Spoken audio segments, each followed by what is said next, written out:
C'est un univers en expansion, bien sûr, un univers de peut-être qu'en expansion. Et la fin, enfin, ou la fin ou le début, se décatit. Et quand il se décatit, c'est en fait le Dieu. Et les grands buffets ont trouvé un point d'équilibre qui est très valorisant pour le client. Quand on y est, on est bien assis, on a quand même des matériaux, etc.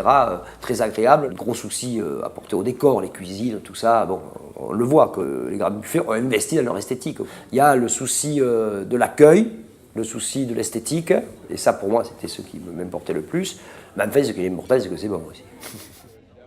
Et ça rejoignait l'idée des grands buffets de faire aussi un restaurant avec de la grande qualité et populaire.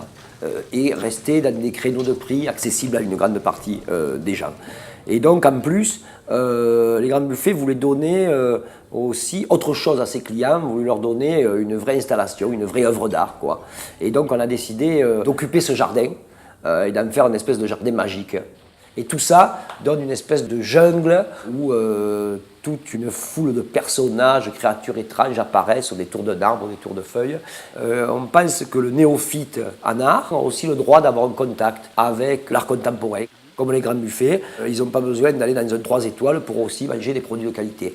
Et je pense que c'était ce parallèle qui était intéressant. Tout ce travail que je fais depuis 35 ans, qui n'est pas de changer mon travail, mais d'essayer de le mettre en perspective dans des présentations différentes pour que ce soit accessible à un public qui n'est pas forcément un public spécialiste d'art contemporain.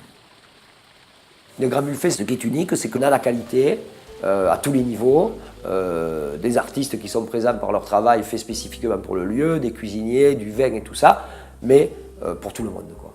Et ça m'avait beaucoup touché.